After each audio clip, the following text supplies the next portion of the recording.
Asing dalam. Assalamualaikum warahmatullahi wabarakatuh. Waalaikumsalam warahmatullahi wabarakatuh. Saya Doni Darwaruso. Saya bekerja di Dinas Satpol PP dan MK Kabupaten Semarang. Pagi ini saya akan menyampaikan laporan orientasi P3K Satuan Polisi Pamung Praja Kabupaten Semarang. Yang pertama ada latar belakang.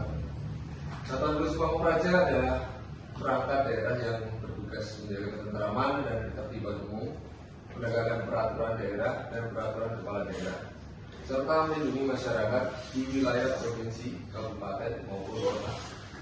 Anggota Satpol PP merupakan ASN yang melaksanakan kebijakan dan peraturan pemerintah daerah. PPPK Satpol PP adalah upaya pemerintah untuk meningkatkan kesejahteraan dan profesionalisme personil Satpol PP yang mayoritas masih berstatus honorer, dengan memberikan kesempatan menjadi aparatur sipil negara menurut Peraturan Lembaga Administrasi Negara Republik Indonesia Nomor 12 Tahun 2018 tentang pelatihan dasar calon pegawai negeri sipil. ASN PPPK wajib menjalani masa percobaan yang dilaksanakan melalui proses pendidikan dan pelatihan terintegrasi untuk membangun moral, kejujuran, semangat, dan motivasi nasionalisme dan kebangsaan, karakter kepribadian yang unggul dan bertanggung jawab, dan memperkuat profesionalisme dan kompetensi bidang. Maksud dan tujuan dari kegiatan orientasi ini adalah untuk membekali peserta mengenai tugas dan fungsi sebagai ASN yang baru saja diangkat, terutama kita di PPPK, dan tentang pengenalan nilai dan etika pada instansi pemerintah, serta diharapkan semua peserta mampu mengaktualisasi tentang nilai-nilai dasar ASN berakhlak. Waktu dan tempat. Kegiatan orientasi ini dilaksanakan mulai tanggal 29 September hingga 8 Oktober, yang mana 4 hari kita melaksanakan secara daring dan 6 hari secara luring, dan dimentori oleh Bapak Danang Wisantoso selaku Kepala Seksi Bidang Pendidikan, dan Penindakan, dan bertempat di Satuan Polisi Pamung Praja, kantor Satuan Polisi Pamung Praja dan Pemadam Kebakaran Kabupaten Semarang.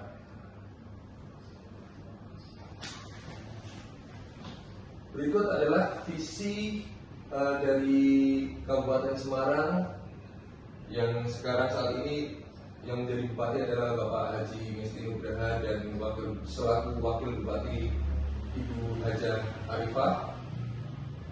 Ini periode tahun 2024 hingga 2009. Berikut visinya.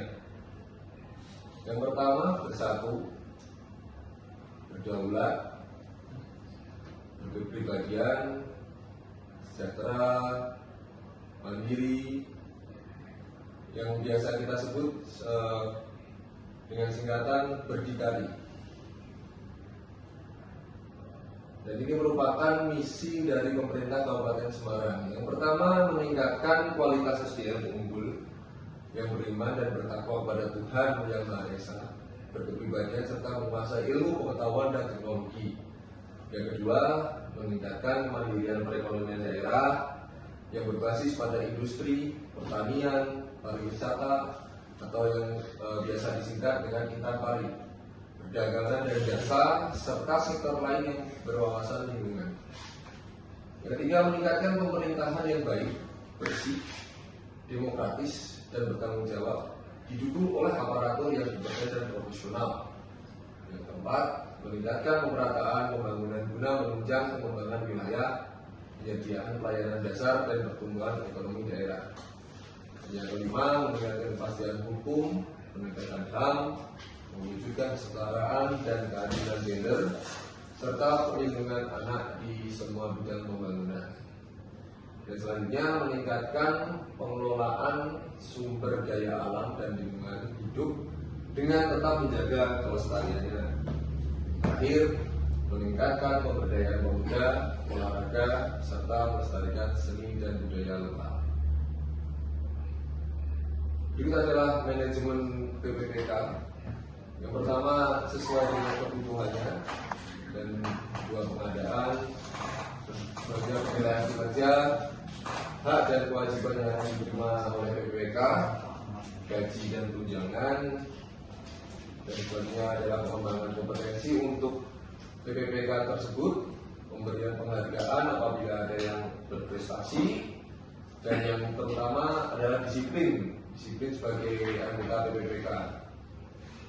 Selanjutnya, jika kita melanggar disiplin dari yang sudah ditentukan oleh PPPK, maka bisa saja akan terjadi pemutusan hubungan kerja. Dan yang ke-10 adalah perlindungan. Berikut nilai-nilai ASN yang harus diterapkan oleh PPPK, terutama PPPK yang baru saja diangkat di Kabupaten Lingkungan Kabupaten Semarang. Yang pertama, berorientasi pelayanan, yaitu berkomitmen memberikan pelayanan prima demi kepuasan masyarakat. Yang kedua, akuntabel, yaitu bertanggung jawab atas kepercayaan yang diberikan. Tiga, kompeten, yaitu terus belajar dan mengembangkan kapabilitas. Yang keempat, harmonis, yaitu saling peduli dan menghargai perbedaan. Kelima, loyal, berdedikasi dan mengutamakan kepentingan bangsa dan negara. Yang keenam, adaptif, yaitu terus berinovasi dan antusias dalam menggerakkan serta menghadapi perubahan.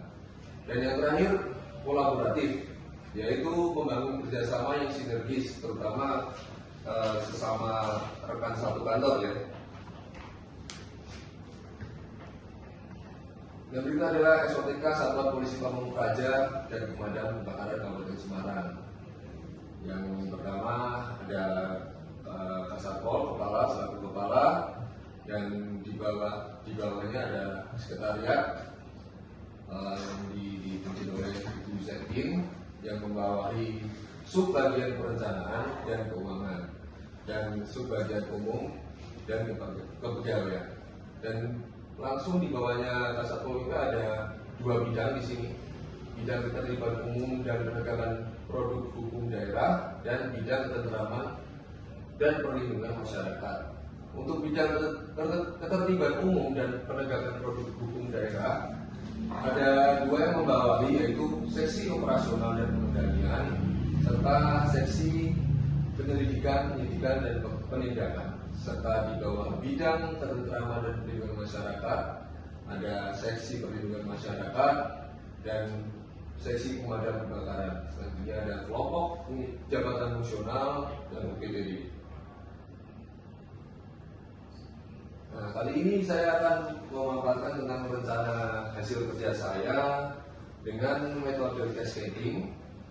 Di sini ada beberapa poin, ada 8 poin. Yang pertama adalah rencana hasil kerja pimpinan yang diintervensi, dan yang kedua ada rencana hasil kerja. Ketiga, aspek indikator kinerja individu, target. Selanjutnya ada kegiatan dan tahapan, terus ada output kegiatan, dan ini yang paling penting adalah penerapan nilai-nilai berakhlak kita selaku ASN di lingkungan Satpol PP dan Damkar Kabupaten Semarang. Yang pertama, terpenuhinya jumlah laporan pelaksanaan penanganan atas pelanggaran peraturan daerah dan peraturan kepala daerah sesuai SOP. Rencana hasil kerja yang saya buat adalah tersusunnya laporan pelaksanaan penanganan atas pelanggaran peraturan daerah dan peraturan kepala daerah sesuai SOP. Di sini aspek yang saya pilih adalah kuantitas dan indikator kinerja individu, meliputi jumlah laporan, dan targetnya memang 100% dari kasus yang ditangani. Dari rencana hasil kerja tersebut, kegiatan dan tahapan, terpenuhinya jumlah laporan pelaksanaan penanganan atas pelanggaran peraturan daerah dan peraturan kepala daerah sesuai SOP. Yang pertama, mengidentifikasi dan verifikasi pelanggaran perda atau perkada. Yang kedua, pelaksanaan penanganan sesuai SOP. Yang ketiga, penyusunan laporan hasil penanganan. Yang keempat, mereview dan validasi laporan sesuai SOP. Untuk output kegiatannya, laporan pelaksanaan penanganan. Sedangkan untuk penerapan nilai-nilai berakhlak, Saya menyusun laporan identifikasi dan verifikasi pelanggaran perda dan perkada, menyusun hasil laporan hasil penanganan serta mereview dan validasi laporan dengan teliti dan berpedoman pada peraturan yang berlaku.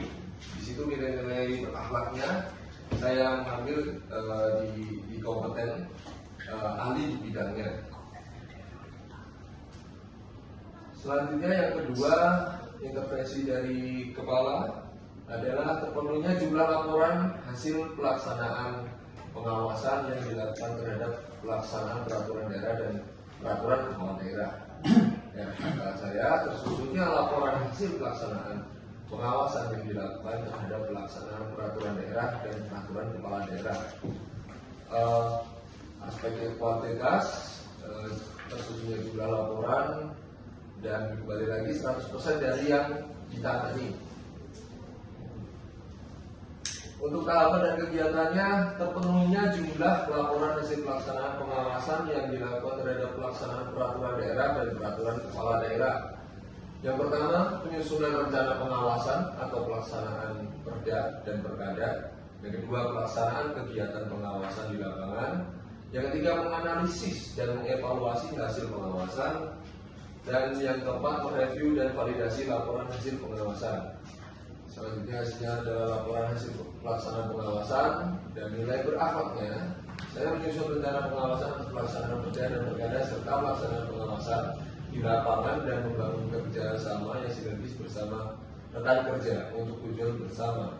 Nah, nilai berakhlaknya adalah kolaboratif, memberi kesempatan pada pihak lain untuk tetap berkontribusi. Selanjutnya tersedianya data RHK saya tersedianya data pelanggaran peraturan daerah dan peraturan kepala daerah sebagai dasar pengambilan kebijakan tindak lanjut. Tentang mengambil aspek kuantitas, tercapainya jumlah dokumen, satu dokumen, tersedianya data pelanggaran peraturan daerah dan peraturan kepala daerah sebagai dasar pengambilan kebijakan, pengumpulan data pelanggaran perda dan perkada dari kegiatan pengawasan. Kedua, verifikasi dan validasi data pelanggaran untuk memastikan akurasi dan kelengkapan data. Yang ketiga, pengelompokan dan analisis data pelanggaran berdasarkan jenis lokasi dan frekuensi. Dan di sini output kegiatannya adalah data pelanggaran. Tercapainya data pelanggaran, terciptanya data pelanggaran. Aspek-aspek berakhlak yang saya cantumkan di sini adalah saya dalam menyusun data pelanggaran peraturan daerah dan peraturan kepala daerah dengan penuh tanggung jawab, yaitu adalah akuntabel, bertanggung jawab atas apa juga yang sudah diberikan. Terima kasih. Demikian laporan paparan saya tentang nilai etika.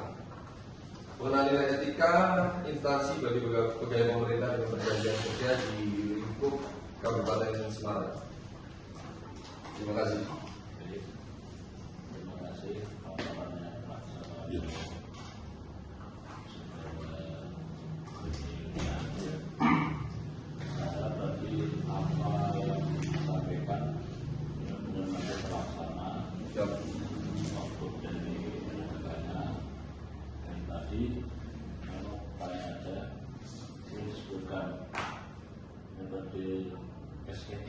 Cascading ya.